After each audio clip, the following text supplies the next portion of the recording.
Some people can spend hours around others and feel energized afterward. But deeply self-aware and emotionally sensitive people often experience something very different. They leave conversations feeling mentally drained, not because they hate people, not because they're antisocial, but because their brain processes social interaction in a completely different way. And the strangest part is this: most advice about being social actually makes the problem worse, because highly self-aware people don't struggle socially for the reasons everyone assumes. Their exhaustion usually comes from something much deeper, something almost nobody talks about. In this video, we're going to explore the hidden psychology behind why emotionally aware and deeply analytical people often feel emotionally exhausted around others. And by the end, you'll understand why some of the most observant people secretly feel alone even in crowded rooms. But the final reason is the one that changes everything. Because once you recognize it, you stop blaming yourself for being too sensitive or too quiet. Let's begin. The first reason emotionally aware people become exhausted around others is simple. Their brain rarely filters things out.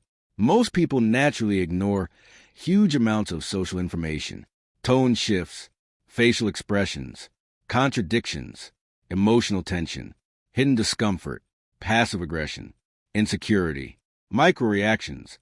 But highly analytical, emotionally sensitive, and observant people unconsciously absorb all of it. Every interaction becomes mentally layered. While someone else hears words, they hear hesitation.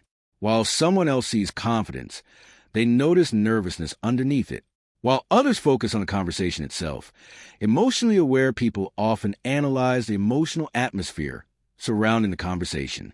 And this creates constant overstimulation, because their brain is processing both the visible interaction and the invisible emotional data underneath it at the same time. This is why emotionally sensitive people often feel exhausted after environments that others consider normal. Crowded rooms, group conversations, networking events, even casual small talk. Not because they lack social skills, but because their mind never fully stops observing. And over time, this creates something dangerous: hyper-awareness. The more aware you become of social dynamics, the harder it becomes to participate naturally in them. This is one of the biggest paradoxes of hyper-awareness. The analytical and emotionally observant mind doesn't just observe others. Eventually, it begins observing itself in real time. How am I being perceived right now?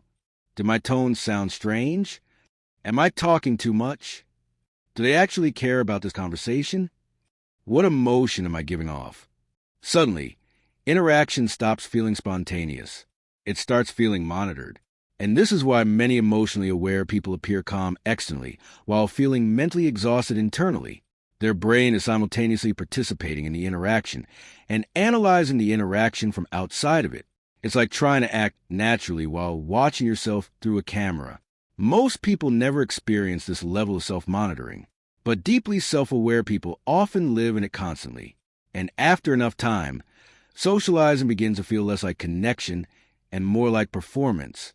But here's where it becomes even more psychologically complicated, because many emotionally aware people aren't exhausted by people themselves. They're exhausted by emotional inauthenticity. Highly self-aware people often crave depth without realizing how rare depth actually is. This creates silent disappointment in everyday social life. Most conversations revolve around social rituals, predictable reactions, safe topics, small talk, performative positivity, recycled opinions.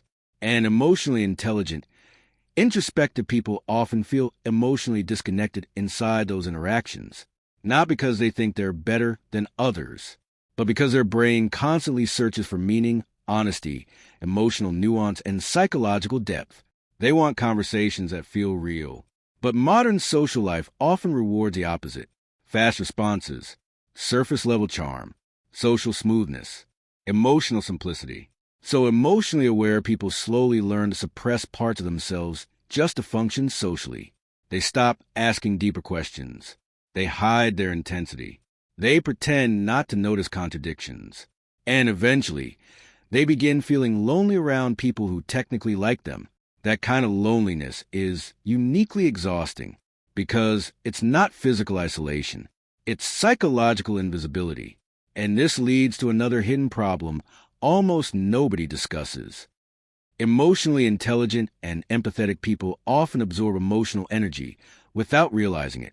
When someone around them feels anxious, angry, insecure, fake, uncomfortable, or emotionally chaotic, they unconsciously internalize that tension, especially if they grew up in emotionally unpredictable environments. Their nervous system becomes trained to constantly scan for emotional shifts, and this survival mechanism follows them into adulthood. This is why deeply empathetic people feel exhausted after spending time with emotionally unstable, loud, manipulative, or highly performative personalities. Their brain is processing emotional information nonstop, trying to predict reactions, trying to maintain harmony, trying to understand hidden motivations, try to avoid conflict before it even happens. Most people think exhaustion only comes from physical effort, but mental emotional processing can be just as draining, sometimes more. And emotionally aware people often don't realize how much energy they spend managing environments internally instead of simply experiencing them. But the final reason emotionally sensitive people feel exhausted around others is probably the most important one, because it explains why so many of them slowly withdraw socially over time. This is the deepest exhaustion of all. Many emotionally intelligent people spend years learning how to understand others without ever feeling understood themselves. They become excellent listeners, excellent observers, excellent emotional interpreters, but internally, they feel strangely disconnected because very few people ask questions at the depth they naturally live in. Very few people notice the things they notice. Very few people understand complexity happening inside their mind, and eventually, they stop expecting to be understood at all, so they adapt. They become quieter, more private, more selective socially, not because they dislike people, but because shallow connection starts feeling emotionally expensive.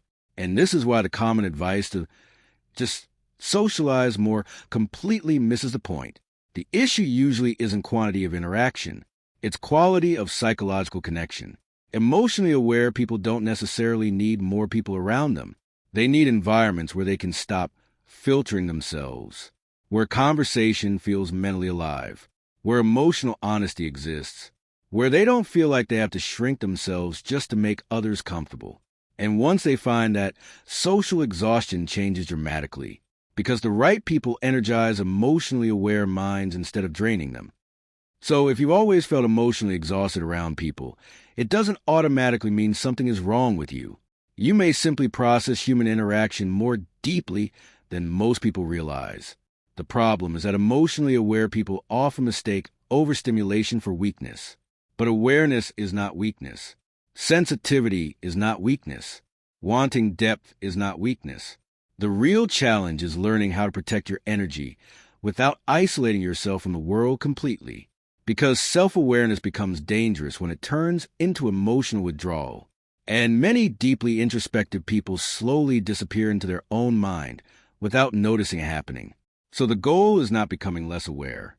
The goal is finding people, environments, and conversations where your awareness no longer feels like a burden. If this video resonated with you, subscribe to Mind Beneath. See you in the next one.